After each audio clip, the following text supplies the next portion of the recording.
Let me tell you the biggest mistake that I see buyers making when they move to Palm Springs or anywhere in the Coachella Valley. They fall in love with the pool, the golf course, the mountain views, and they never really read the HOA documents. And in the desert, in other places, honestly, this could really apply to multiple places across the US. That can cost you thousands of dollars rather, and it can completely change the way that you use your home.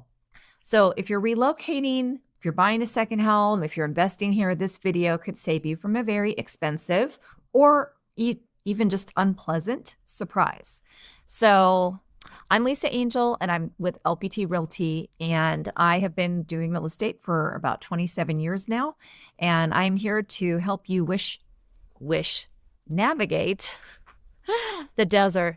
You know what? I'm just going to keep going today. Today's one of those days. I clearly need some more of this coffee here. But anyway, I'm here to help you navigate the desert cities and possibly even other areas of the US, because like I said, I think this can be helpful.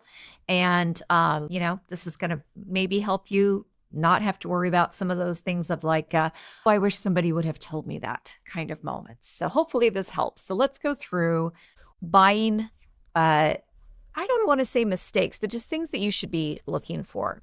So I want to show you here, and this guide right here, if you want to leave me a comment down below, this guide can be yours. I will just send it over to you. And of course, if you're on YouTube and you're looking for this, I have a link below where you can just go click on and just go get the guide. You don't have to ask me for anything. I'd love a comment.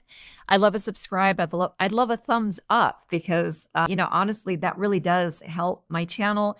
If you're finding any of this valuable, if you're new here, obviously, maybe you want to hang out a little bit and find out if it's valuable. But either way, this will be linked below. If you happen to be watching this on some other social platform, and of course, we can get it to you in some other way with a comment, and we can get that over to you right away. But anyway, so this is your insider's guide to buying smart in the desert cities. So right now, if you're planning on moving down here, or if you're just kind of considering the move, maybe you live in a place that already has a lot of homeowners associations, but maybe you don't, because that, honestly, I would imagine that's probably more common. But let's start. Actually, so I want to skip over to the HOA portion because that's really what we started with, right? Let me get that coffee in so I can talk, so I can speak better. So HOA rules and rental reality. All right. So some communities. So here's the thing, right?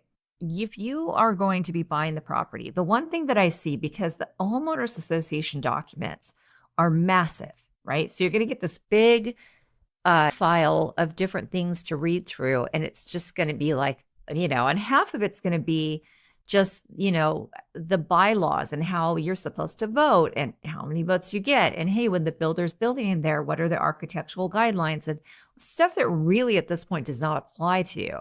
The things that are going to apply to you the most, although it's always good to read through these things, but the things that are going to apply to you the most would be the rules and regulations. So that's something that you're going to want to skip to right away. And then also the meeting minutes, because the meeting minutes have some of that gossip gold where people are discussing something they're thinking about doing. So let me give you an example. So let's say that you're thinking about buying in this one community that I know of in the desert. And I bring it up a lot because it's just such an odd rule. And I don't think you're going to see this a lot. But if I were buying in that community and I saw this, I would not buy in that community. Why? Because the rule is no paws on the pavement. So if you have a dog and you're thinking it's going to be lovely, I'm going to get out in the sun and walk my dog every day and all of these things, you can't.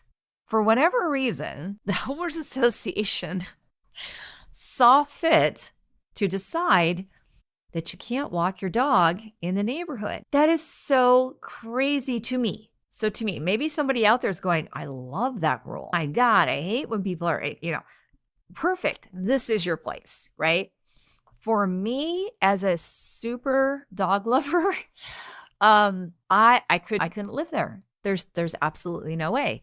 Now, if I hadn't noticed that, and then I move in, and then I find out I can't walk my dog, too bad. I already agreed to the rules. You know why? Because you have to sign off that you have read and agreed to the rules prior to closing. All right. And I know some people just do this like, I'm sure it's fine. It may not be. So that's number one. Number two is, as an example, the meeting minutes. So let's talk about that for a minute. So here's where you're going to see the homeowners and potentially the HOA board, well, actually more likely the HOA board and potentially homeowners discussing issues that are happening in the community. We have some people that are not paying their dues on a regular basis. And so that's going to end up maybe, depending on how big or small that association is, affecting your reserves. You have, for instance, let's say you have a condo association. Condos are generally going to be responsible for, let's say, maintaining the roof. Okay. So you as a homeowner, that's why condo dues can be kind of high, right? Because you don't have to do anything for the roof. If something happens to the roof, and I've actually done this before in a condo that I owned, I saw some of the roof tiles were falling down. I let my HOA know, my property management company, which are two different things, by the way, and they scurried right out. They fixed the roof, done and done. That was part of my HOA dues. That got taken care of, which is really good, a really good thing. And it's especially good too if you're somebody who might be traveling and you want a lock and go kind of lifestyle because you're not going to be here all the time. Or maybe you're only going to be here for a certain number of months, or because that's very common here, right? People staying here for maybe, I would say, 4 to 9 months, give or take, depending on the circumstances. So if you want that sort of lock-in lifestyle, that's going to be great. Condos are great for that, right? But if you are watching those meeting minutes and people are saying, well, there's not enough money. And again, you should also read the reserves. There's not enough money in the reserves to fix this roof. What's going to happen? The next step is an assessment. What is an assessment? Well, that is an amount that's going to be charged to the whole community. So you're going to say, okay, well, we're going to need, I don't know, $100,000 for all the roofs in the community to be redone. And just throw that number out there. And there's 100 homeowners. That's going to be $1,000 a piece. And maybe that's no big deal. But generally speaking, you'd like the homeowners associations to be run in such a way that you're not going to see an assessment. So the assessment isn't ideal because in theory, the HOAs and the property management companies should be running these places in such a way that you have enough reserves because you know that at certain points in time, roofs are going to need to be replaced and landscaping is going to need to be fixed and gates are going to need to be redone, things like that. So the assessments should not necessarily always be a thing. And so if you think, gosh, this place isn't being run very well, if they couldn't manage to set that aside when it clearly was going to be time for the roofs to be replaced, I'm not sure how I feel about living in this community. I don't want to be, dinged with assessments every so often. So something to keep in mind. And by the way, it's not all that common. I mean, assessments happen, don't get me wrong. Sometimes it's assessments that the homeowners vote on. And I'll give you another example. There's a community in town where the golf course went bankrupt. It's a third-party entity. The homeowners didn't own it. It was in their neighborhood. It was the golf course in their neighborhood. And so the homeowners, HOA board put forth, we think we want to buy the golf course and it's going to cost this much for every homeowner. And they put it to a vote. Now, having said that, some people didn't want to buy the golf course, but the other people overruled them. So everybody had to pay X amount for to buy the golf course. Now, I will say, in this particular community, this golf course is fantastic. And I would imagine they're going to get their money back in tenfold because honestly, their property values are going to go up. And now they've got this beautiful golf course. Before it was just, it was just brown and it was, whatever. But it's being run well. It's beautifully maintained. And that alone is going to add to your property value. So, there's that. But it's just, again, something to consider. So as you're going through, and I would also recommend, and when it comes to reading through these homeowners association documents, again, because they're very long, if you are all dabbling in playing around with ChatGPT or Claude or Perplexity or any of the other AI tools, you can take these documents and you can upload them to your AI tool of choice. And maybe you could even put in a few things like, I'm particularly interested in how the financials look. We're not all accountants. You'd show me a financial statement. I'm like, I think it looks okay. Your AI is probably going to do a much better job if you're not an accountant than you are of reading through those documents. So that's something to consider. I would, if it were me in this day and age, and I'm doing this video on February 21st of 2026, I would run those documents through my favorite AI model. Mine happens to be ChatGPT, but you could pick any one of them. You could pick Gemini, you could pick Claude. I know a lot of people love Claude. I'm curious myself. I almost hate to say that in front of my ChatGPT, but seriously, I would run those through and I would tell your AI model, these are the things I'm most concerned with, and can you give me information about that? So if you think about also how you want to use the property, so perhaps you're thinking you're like, a lot of people think this, why don't I buy this property? Maybe I'm not ready to retire yet, but I know I want to retire someday and I want to buy a property in Palm Springs or Palm Desert or La Quinta or India or wherever, anywhere in the desert cities or anywhere for that matter. So you say, you know what I'm going to do? I'm going to buy something in Indian Palms. I use it a lot because I live in Indian Palms. I'm going to buy something in Indian Palms, and it's close to Coachella and it's close to Stagecoach and it's close to a lot of the other festivals and activities that happen in the area, and they allow short-term rentals. So that would be something to consider. So you say, okay, I know it's not going to offset all my costs, but if I buy it and then I do, I'm not ready to move in completely yet anyway, I can rent it for a while. And then when I'm done and I want to live there full time, again, maybe this is your scenario, maybe not, but when I'm done and I want to live there full time, then I will have bought it in a price that's likely lower than what it will be when I'm ready to retire. I will make money on it in the meantime. I could go visit it when I feel like going, right? Now I've got my home I can go stay in. And then when I am ready to retire full time, I'm going to go in and have it just completely cleaned. And maybe I even change out the mattresses, that's what I would do. And I would paint it and all the things. And then I will move into it, maybe even remodel it. A friend in the community, and she did that. They had it rented out as short term for a while. And then once they were ready to move in, they went in and kind of even gutted the kitchen and did all these things. And it's gorgeous, by the way. And so that would be something that you could do to the cost of owning your home and kind of getting a jump on it, right? Now, you better make sure that you can do short-term rentals, right? So that is something very specifically. And it's not just about the community. It is about the city too. So like Palm Desert, for instance, has a map, which I'd be happy to send to you if you were curious. An map has all these pockets where short-term rentals are allowed, and then pockets where they're not. And then there's this overlapping thing of there's an HOA in there. Does the HOA allow short-term rentals? So maybe that pocket is okay as far as the city's concerned, but not the HOA. Or you say, man, I really want to live in Rancho Mirage and I want to, buy something in there.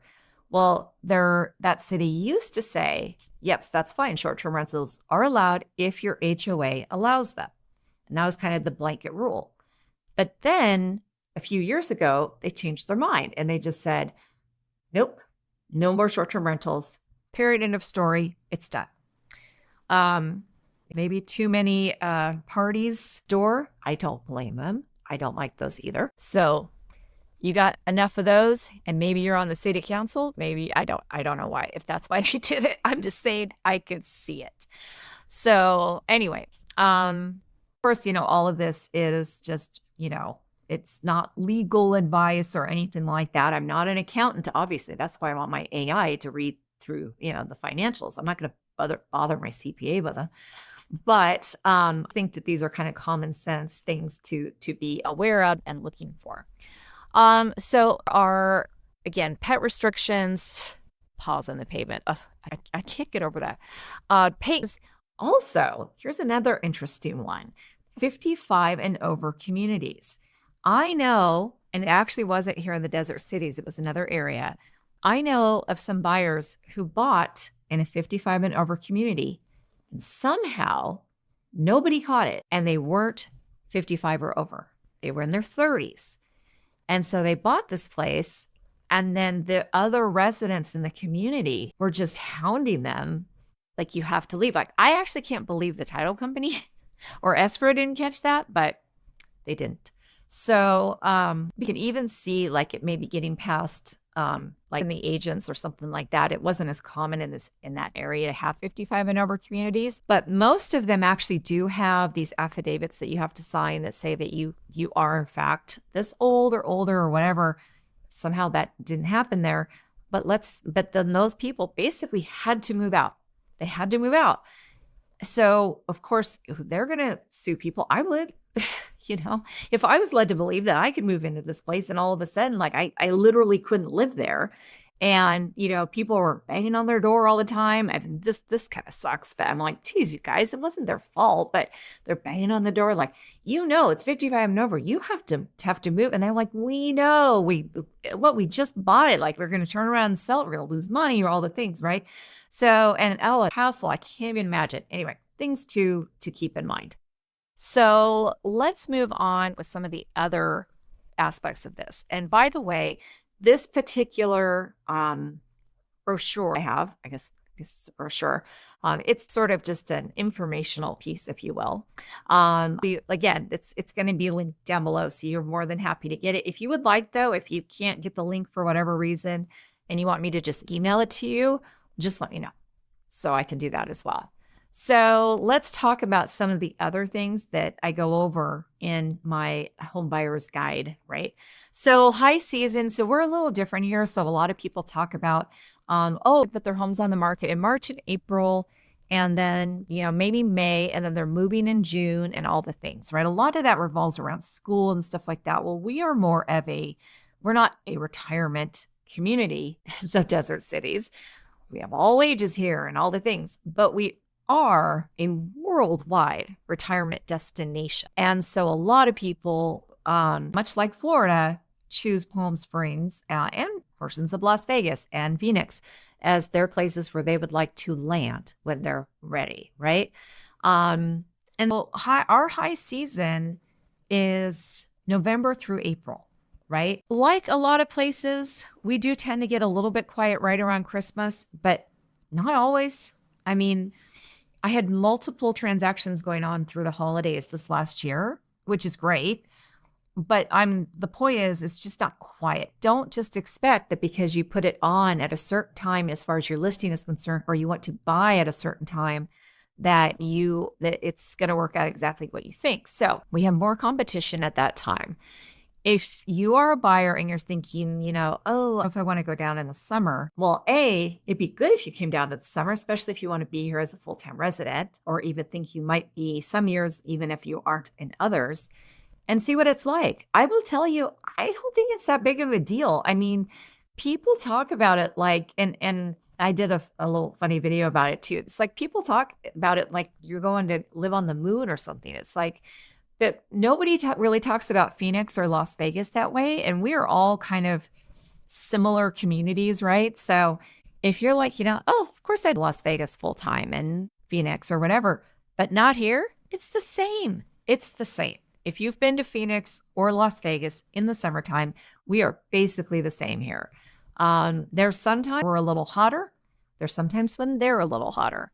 It's the same, in my opinion. And I've lived in Las Vegas and I've lived here. Both cases for more than 5 years. So I've lived here for 6. I lived there for 7, right? So that's a decent chunk of my life that I've lived in these desert cities. And Vegas is slightly cooler. But when you're talking about 112 versus 116, it's not that different. Okay, let me get that out of the way. So if you want a little bit more negotiating power, buying in the summer might be your jam. If you want more options, then you're probably going to want to look more around high season. Something to keep in mind. So Buying manufactured homes, something also to keep in mind, because there's a lot of great manufactured home communities in here. They're very reasonable. They have amazing amenities. And you just, I mean, like if you want to retire and actually have a pretty easy lifestyle and a pretty reasonable, comfortable payment and all those other things. And I'm going to give you an example, one that I just closed recently. Palm Desert Greens, great community. Owners own the golf course. You can golf. Basically, your dues cover your golf there. I believe it's 2 people on title. And but it's manufactured home. They're on their own lots. So if you have done a foundation, and what you need to understand is that in order to prove you have that foundation, you'll have a certificate called a 433A. So if you've done a foundation and you own the land, you can get and it has to be built right here, okay? It has to be built later than June of 1976, okay? If all of those stars align, you can get an FHA or VA loan. I mean, obviously conventional too, but you can get an FHA or VA loan on these properties. You will have a reasonable, mortgage. Mostly, I mean, that's personal preference, but by comparison, you will have what I think are very reasonable HOA dues, which is last check, I believe were $325.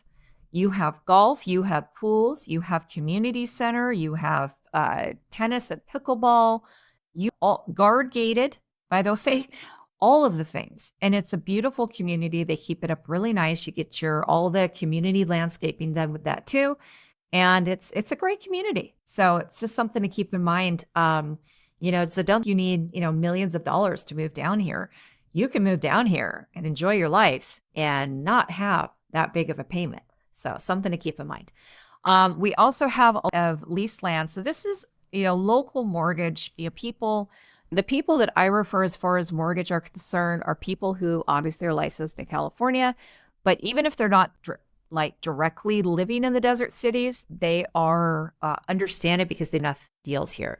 But I do have some amazing lenders who can help you and who know all of this stuff. Leased land, there's more areas, and I'm not just talking about manufactured home communities. I'm talking about condos and other things. I'm talking about tribal land, corporate land, but there's lease land issues. There's also condos that are called non-warrantable, and there's a fair amount of them here. But again, I have local lenders who are skilled at working with all of these. So you need to understand that, having a lender who just works, and I use Redding as an example a lot because Redding's actually a really cool town. I like it a lot. I have family who lived there back in the day. They're passed since because they were the older uncles and aunts and stuff. But it's but it's colder. So some people up in Redding might want to come down here. So if you want to use, even though your Redding lender is licensed in California, I'd still at least talk to a local lender as well. So also talked about the HOA rules. So I'm having one of those days where I'm just like, I need water, I need coffee. I'm just sort of back and forth with this during this video. Has them parched. So you want to think about the certain communities are, in fact, as an example, there's a few communities, not a ton, but there's a couple communities in here. I think all of them are manufactured home communities, but don't quote me on that. They actually only allow you to live in them for 9 months out of the year. Listen, you're going to ask that legal. It doesn't feel that way, does it, if you own it? But it's, I don't know, attorney. However, that's what they do. That's what they are currently doing. They say you can only live here 9 months out of the year. And so in the summertime, it's not just like my neighborhood, a lot of people are here full time. So while a lot of people do go home during the summer, there's plenty of us that are here full time. Hopefully my dinging washing machine isn't bothering you. It's over now. Anyway, so you want to be aware of that. And there's also a lot of home concierge services around. My friend Renee has a great one where they basically go to your house, they flush your toilets, they check, make sure there's no leaks in the house, stuff like that. So there's a lot of communities that do that, some are full-time, some are not. And some are, even though they will allow you to live there full-time, there's just most of the people don't, right? So there's that kind of thing too. We don't always know exactly, but we know if they say you can only live there 9 months, that that's the case there, right? So tax tricks. If you're a California resident and you bought your home 20 years ago, 30 years ago, whatever, and you've been keeping tax base and you're like, wow, my taxes are so, if I buy somewhere, it's going to get reassessed at the current value, meaning your taxes will go up. In case you didn't know, there is something called Prop 19, which again, California residents, I don't think people understand this about California. What's so nice about it, everyone's like, oh, taxes, California, whatever. If you've been a homeowner here since, I don't know, the 70s, like, you know, some of my family, your tax base is really low.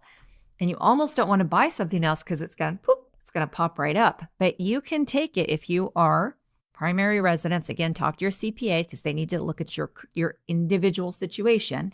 But generally speaking, if it's your primary residence and you are 55 and over or disabled or lost your home to a natural disaster like a wildfire, which happens, unfortunately, but we do not have high fire danger largely in the desert. So you have that comfort a little bit. It's one of the reasons I like it here too. But you can move tax base with you.